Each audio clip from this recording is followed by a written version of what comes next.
Hello, I'm Reverend Leon Campbell, and I'm so happy to be here. Now it's testimonies of praise, and the men's conference has been so wonderful for me. The men surprised me, of course, and I didn't know that I would be one of their flames of distinction.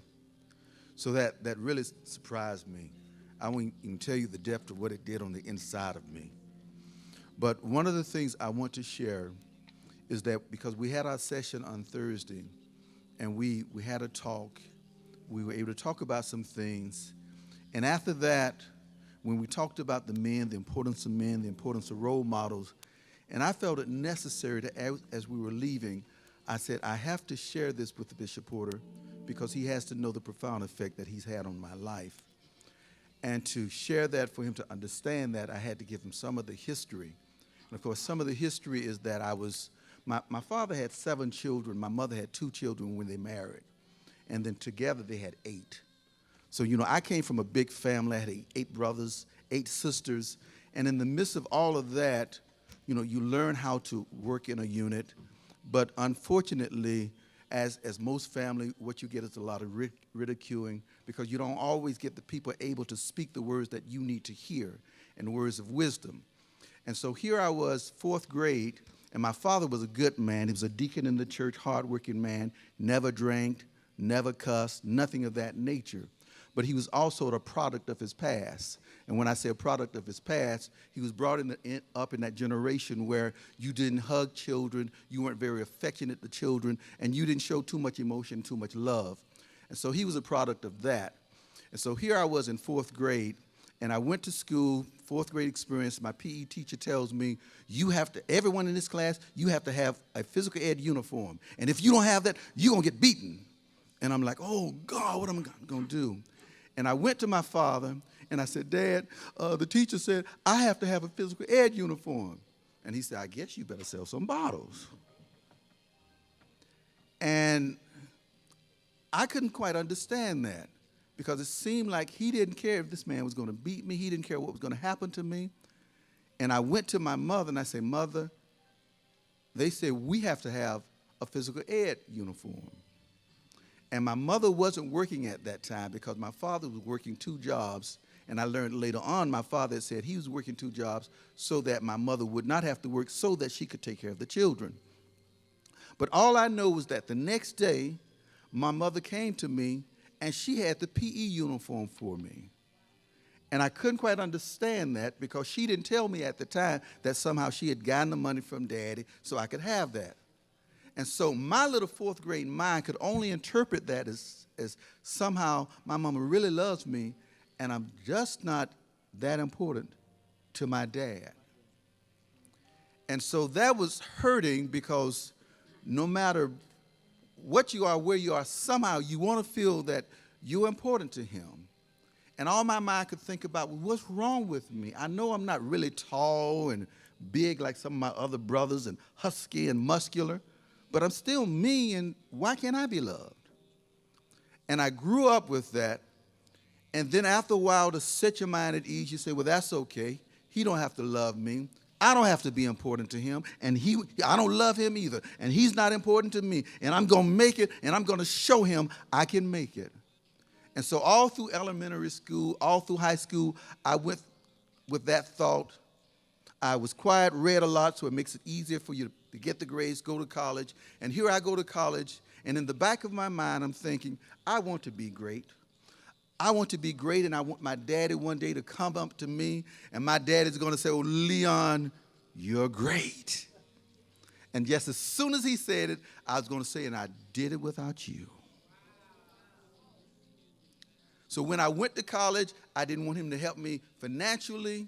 I didn't want him to do anything for me because if he did anything for me, he'd be able to say that somehow he helped me through my greatness and I wasn't that important to him.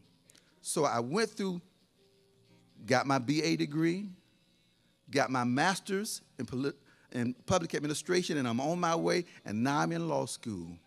And I'm going in that direction that I'll be able to tell him that. And in law school, I got saved.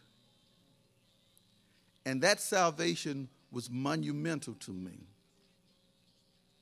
because I was saved as a part of this ministry. And the reason I emphasize this ministry is because of the teachings that I was able to receive, because I was brought up in a sanctified church. So they told us about Jesus. They told us about speaking in tongues and all of those things. But somehow the nurturing and the reaching out that I needed to have, I didn't quite get that. And I had to meet someone who was open enough to reach out, a people that was open enough to tell me it's all right to love. It's all right to have the feelings and the kind of emotions that you have. And that's what I met in this ministry. And I learned how to hug. I learned how to embrace. I learned how to love and to reach out. And I kept saying, but I want to be reconciled with my daddy, because in the process of being saved, I had to face myself. They taught us to fast. And then I read the scripture that says, when you fast, it causes you to hide not yourself from yourself. And some of the things that you have to deal with and you have to address, fasting helps you to face that. And I said, I really want to talk with my dad. I want to get this straight. And I was going home for the weekend. And so, of course, every time I would go home, I would always fast 3 days. And the reasons I would fast 3 days is because I had to make sure that something wouldn't rise up in me when I had to address and deal with some of my family members. And I had to make sure I could keep myself under subjection. Because sometimes, as I said, it was a big family, and we love to laugh and ridicule and talk about you and those kind of things. But throughout all of that, none of them really reached out and said, Leon, this is what life is about. Let me help you to understand this.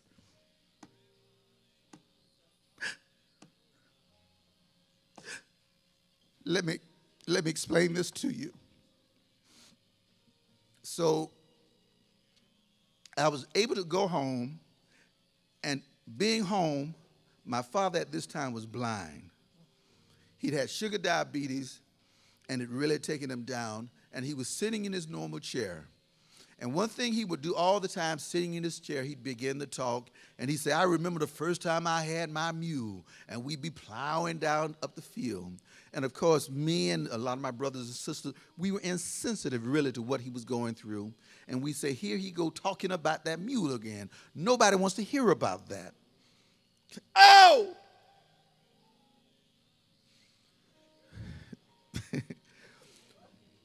But the fasting made me more sensitive, and it helped me to be under subjection, that I realized at that time the man is lonely and he wants to talk. And nobody in the midst of his blindness is talking to him. And I said, let me talk with him, but I need to talk with him about the thing that's bothering me. And the thing that's bothering me is, do you love me? Because I've gone through this all my life, and I dare not ask you if you love me, because it would hurt too much if you actually told me that you didn't. So I'd already concluded it in my mind, but you never said, I don't love you, all of this.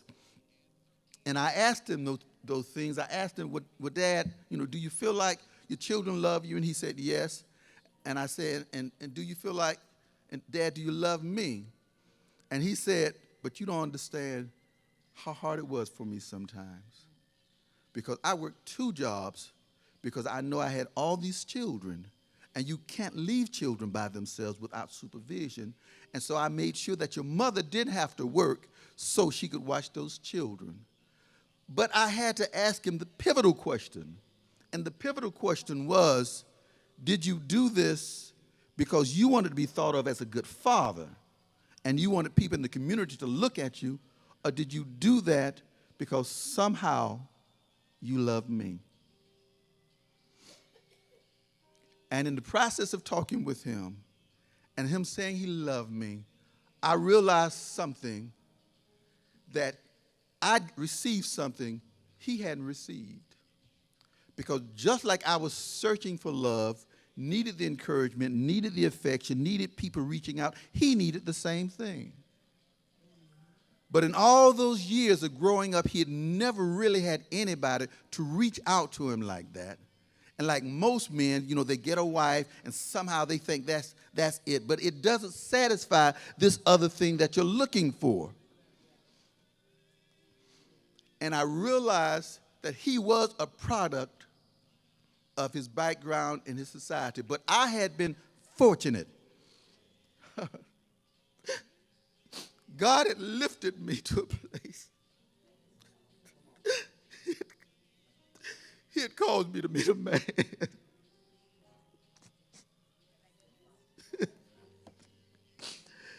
He had caused me to meet a man. He wasn't afraid to get in your face and say, I love you. He wasn't afraid to wrap his arms around you. He wasn't afraid to embrace you. He wasn't afraid to do the things that make you feel loved, because there's a lot of people that can love you. Oh! But when it comes to someone that can make you feel love, and that's what this ministry did, and that's what this man of God did, and I had to tell him on Thursday some of that, because it had made that profound change in me. And after my father and I were able to talk, and that thing was broken, and the other thing that got me was, earlier, I'd gone to see somebody, and she said she didn't have food for her children, and I had a $20 and a $5 bill, and I said, let me give her some food for her children. And I pulled out this $5 bill, and something said, give her the 20. And I said, the 20, that's just enough for me to get back to school. But I gave her the 20 thinking I'm crazy. And that next day, after talking to my dad, and my daddy said, Leon, I said, what? He said, I have this $20 bill in my wallet. Won't you pull that out? And I looked in the wallet. I said, I don't see it, Dad. He said, it's in the secret compartment. And I looked in, and there was that $20 bill that he gave to me. And I was happy to receive it, because now I wanted him to be a part of whatever greatness I should acquire, whatever height I should reach. I wanted him to be a part of that. He reconciled me.